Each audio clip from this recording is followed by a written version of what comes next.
불법 합병으로 인한 세금 낭비와 국민 노후자금의 손실, 정부는 즉각 책임자에 대한 손해배상과 구상권 청구 소송을 제기하여야 합니다.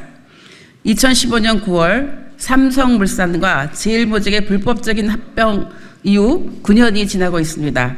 당시 삼성물산과 제일모직 합병 과정에서 박근혜 대통령에게 뇌물을 지급한 대가로 정부 인사가 국민연금 의결권 행사에 부당하게 개입한 사실은 이미 대한민국 사법부에서 인정되었습니다.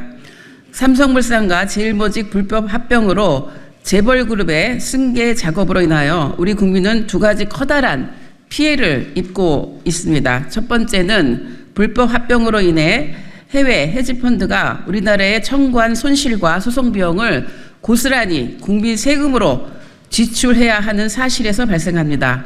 두 번째는 우리 국민의 노후자금인 국민연금이 입은 손실을 10년이 다 되도록 내버려 두고 있다는 점입니다. 삼성물산과 제일모직 불법 합병 이후 해외 투자 그룹인 메이슨과 엘리엇은 한국 정부가 삼성그룹 오너 일가의 경영권 승계를 위한 삼성물산 제일모직 합병 과정에 부당하게 개입해 손해를 봤다며 ISDS를 통해서 국제 중재 소송을 제기하였고 결국 작년 6월 엘리엇에게 약 690억 원, 올해 4월 메이슨에게 약 438억 원을 배상하라는 판결이 나왔습니다. 결국 우리 정부는 소송 비용과 이자 등을 포함한 엘리엇에게 1,500억 원, 메이슨에게 800억을 국민 세금으로 배상해야 하는 상황에 몰렸습니다. 작년 국민의힘 대표인 한동훈 전 법무부 장관이 주도하여 엘리엇 판결에 대한 불법 소송을 제기했지만 무기력하게 패소하며 수백억 원의 지연 이자만 늘어나는 결과로 돌아왔습니다.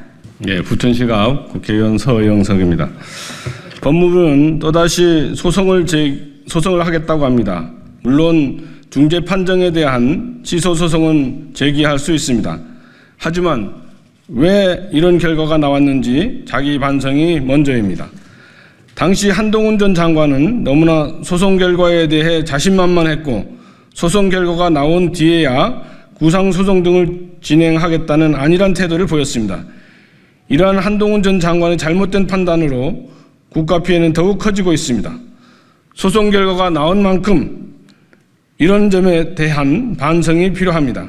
또한 직접적 불법 행위자인 삼성, 박근혜 전 대통령에 대한 소송이 소멸시효 완성 전에 최대한 신속하게 제기되어야 할 것입니다. 애초에 삼성물산과 제일모직 불법 합병 사건은 이로 인해 입은 손실을 정확히 파악하여 불법 행위로 이득을 얻은 자에게 책임을 물어야 했습니다. 엘리엇과 메이슨은 소송으로 그들의 이익을 배상받고 있는데 우리 국민의 노후자금을 책임지는 국민연금공단은 무엇을 하고 있습니까? 법에 따라 국민연금을 관장하는 보건복지부 장관은 무엇을 하고 있습니까? 삼성물산과 제일모직 불법 합병 관련 사건 수사의 핵심이었던 윤석열 대통령과 한동훈 국민의힘 대표는 지금 무엇을 하고 있습니까? 언제까지 이렇게 수수방관하고 있을 것입니까? 정부는 국제소송 패소로 인한 배상을 이재용 회장부터 당시 보건복지부 장관, 기금운용본부장을 포함한 불법행위 관련자 모두에게 어떻게 구상권을 청구해야 할지 구체적인 계획을 국민들에게 밝혀야 합니다. 또한 국민연금이 입은 손실도 관련자들에 대한 손해배상 청구를 통하여 보전받아야 합니다. 만약 이러한 조치를 하지 않는다면 국민들에 대한 배임 행위입니다. 지난 7월 보건복지위원회 업무보고 자리에서 조규홍 복지부 장관은 국민연금이 합병 관련자에 대한 손해배상 소송을 제기할 수 있도록 하겠다고 약속했습니다.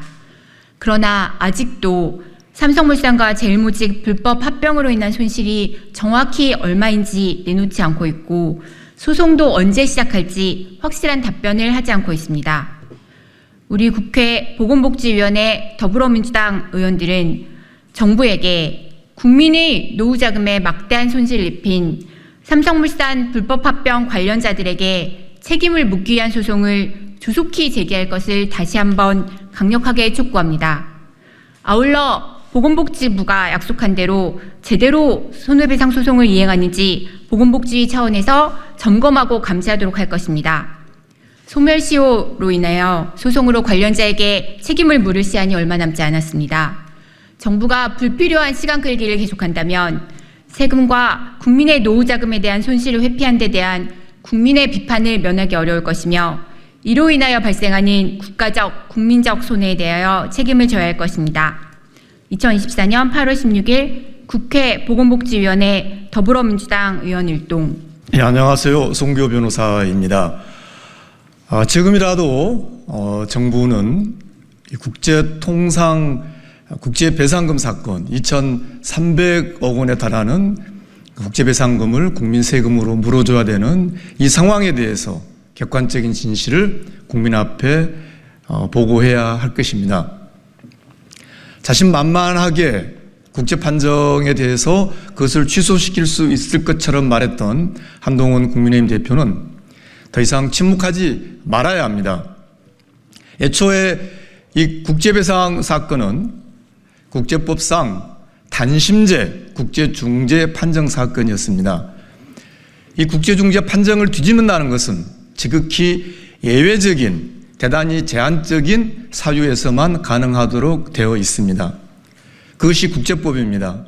왜냐하면 만약에 누구든지 쉽게 국제중재 판정을 뒤집을 수 있게 한다면 국제중재 판정이라고 하는 단심제 그리고 각 나라의 법원 밖에서 이루어지는 국제중재 판정의 제도가 성립할 수 없기 때문입니다. 그렇습니다.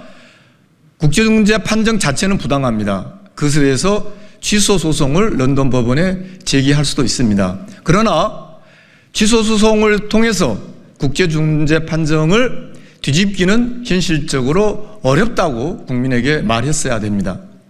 우리가 최선을 다해서 이 부당한 국제중재 판정을 뒤집으려고 노력하겠지만 그건 못지않게 불법 행위를 해서 국민에게 이러한 부당한 국제배상을 하게 한 그 장본인들에 대해서도 나라가 구상소송을 하겠다라고 동시에 추진하겠다라고 말했어야 합니다. 그러므로 국민의힘에게 요구합니다. 이제라도 국제배상금 사건의 실체를 국민에게 말해 주십시오. 국제중재배상 취소 노력하겠다 하더라도 그러나 이 원인을 제공한 자들에 대해서 국제배상 사건에서도 박근혜 전 대통령과 이재용 회장의 공모관계를 메이슨 사건에서도 인정했습니다. 그러한 공동의 불법 행위에 대해서 국가가 구상 청구 소송을 동시에 진행하겠다. 이것이 책임성 있는 정부의 자세라고 생각합니다. 다시 한번 강력히 요구합니다. 국제배상 취소를 제기하더라도 그 원인 제공자에 대해서 반드시 책임을 묻겠다. 동시에 구상소송을 하겠다라고 발표하시기 바랍니다. 감사합니다. 저희가 사실은 국민연금공단으로부터 보고도 받았습니다. 관련된 소송을 나름대로 신속하게 하겠다라는 입장이긴 했는데 여전히 불안한 건 사실입니다. 여러 군데에서 당연히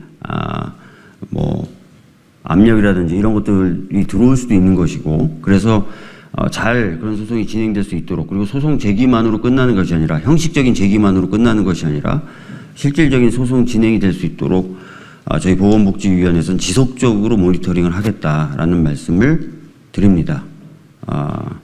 다시 한번 말씀드리는데요. 중재 판정을 뒤엎겠다고 얘기했던 한동훈 대표는 더 이상 침묵으로 일관하지 말고요. 본인이 했던 판단 위에 잘못이 있다면 그 부분에 대한 반성과 함께 저희들이 지금 요구하고 있는 국민 세금을 아낄 수 있는 그 소송들에 대해서 자신이 어떻게 할지 어떤 입장을 갖고 있는지 명확하게 신속하게 밝혀주시기 바랍니다. 이상입니다.